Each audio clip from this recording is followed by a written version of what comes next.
Hello ಎಲ್ರಿಗೂ ನಮಸ್ತೆ, welcome back to my YouTube channel. ಬಹಳ ದಿನಗಳೇ ಆಗ್ಬಿಟ್ಟಿತ್ತು ನಾನು ವಿಡಿಯೋಸ್ ಅಪ್ಲೋಡ್ ಮಾಡಿ. ಸೊ ಹಾಗಾಗಿ ನಾನು ಇವತ್ತಿಂದ ವಿಡಿಯೋನ ಸ್ಟಾರ್ಟ್ ಮಾಡಬೇಕು ಅನ್ಕೊಂಡಿದ್ದೀನಿ. ನಾನು ಇವತ್ತು ತೋರಿಸ್ತಾ ಇರೋ ಈ ಒಂದು ರೆಸಿಪಿನ ನೀವೇನಾದ್ರೂ ಡೆಫಿನೆಟ್ಲಿ ಮನೇಲಿ ಟ್ರೈ ಮಾಡಿದ್ರೆ ಮನೇಲಿರುವಂತ ಎಲ್ಲರೂ ಫಿದಾಗಿ ಹೋಗ್ತಾರೆ ಈ ಒಂದು ರೈಸ್ಗೆ. ಅಷ್ಟು ಸಖತ್ತಾಗಿ ಬರುತ್ತೆ ಇದು.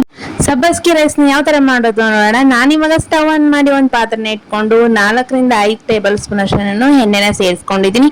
ಇದಕ್ಕೆ ಜೀರಿಗೆ ಸಾಸಿವೆ ಸೇರಿಸ್ಕೊಂಡು ಅದು ಚಟಪಟ ಅಂದ್ಮೇಲೆ ನಾವು ಇದಕ್ಕೆ ಕರ್ಬೇವನ್ನ ಸೇರಿಸ್ಕೊಳ್ಳೋಣ.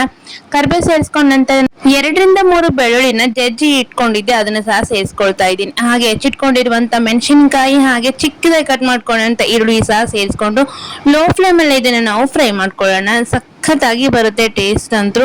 ನೀವೇನಾದ್ರೂ ಟ್ರೈ ಮಾಡಿಲ್ಲ ಅಂದ್ರೆ ಗೈಸ್ ಒಂದ್ಸಲ ಡೆಫಿನೆಟ್ಲಿ ಈ ವಿಡಿಯೋ ನೋಡ್ಕೊಂಡು ಟ್ರೈ ಮಾಡಿ. ಹಾಗೆ ಈ ವಿಡಿಯೋನ ಆದಷ್ಟು ಫ್ರೆಂಡ್ಸ್ ಅಂಡ್ ಫ್ಯಾಮಿಲಿಗೆ ಶೇರ್ ಮಾಡಿ. ಹಾಗೆ ನಾನು ಇವಾಗ 1 ಕಪ್ ಅಷ್ಟು ನಾನು ಸಬ್ಬಸ್ಗಿನ ಚಿಕ್ಕದಾಗಿ ಕಟ್ ಮಾಡ್ಕೊಂಡು ತೊಳ್ಕೊಂಡು ಇಟ್ಕೊಂಡಿದ್ದೆ, ಅದನ್ನ ಸಹ ಸೇರಿಸ್ಕೊಂತಾ ಇದೀನಿ. ಇದನ್ನ ಸೇರಿಸ್ಕೊಂಡು ರುಚಿಗೆ ತಕ್ಕಷ್ಟು ಉಪ್ಪನ್ನ ಸೇರಿಸ್ಕೊಂಡು ಲೋ ಫ್ಲೇಮ್ ಅಲ್ಲಿ ಇಟ್ಕೊಂಡು ಹಸಿ ವಾಸನೆ ಹೋಗೋವರೆಗೂ ನಾವು ಲೋ ಫ್ಲೇಮ್ ಅಲ್ಲಿ ಇಟ್ಕೊಂಡು ಫ್ರೈ ಮಾಡ್ಕೊಳ್ಬೇಕು. ಇದು ಬೆಳಗ್ಗೆ ಬ್ರೇಕ್ಫಾಸ್ಟ್ ಗಾದ್ರೂ ಮಾಡ್ಕೊಳ್ಬಹುದು, ಇಲ್ಲ ಮಕ್ಕಳಿಗೆ ಲಂಚ್ ಬಾಕ್ಸ್ ಗಾದ್ರೂ ಮಾಡ್ಕೊಳ್ಬಹುದು. ನಾನಿವಾಗ ಇದೆಲ್ಲ ಹಸಿ ವಾಸನೆ ಹೋಗೋ ತನಕ ಫ್ರೈ ಮಾಡ್ಕೊಂಡೆ. ಹಾಗೆ ಫ್ರೈ ಮಾಡ್ಕೊಂಡ ನಂತರ ನಾನು ಇವಾಗ 1 ಕಪ್ ಅಷ್ಟು ನಾನು ರೈಸ್ ನ ಸೇರಿಸ್ಕೊಳ್ತಾ ಇದ್ದೀನಿ. ನಿಮ್ಗೆ ಎಷ್ಟು ಬೇಕು ನೋಡಿ ರೈಸ್ ನ ನೀವು ಅಷ್ಟನ್ನ ಆಡ್ ಮಾಡ್ಕೊಳ್ಬಹುದು.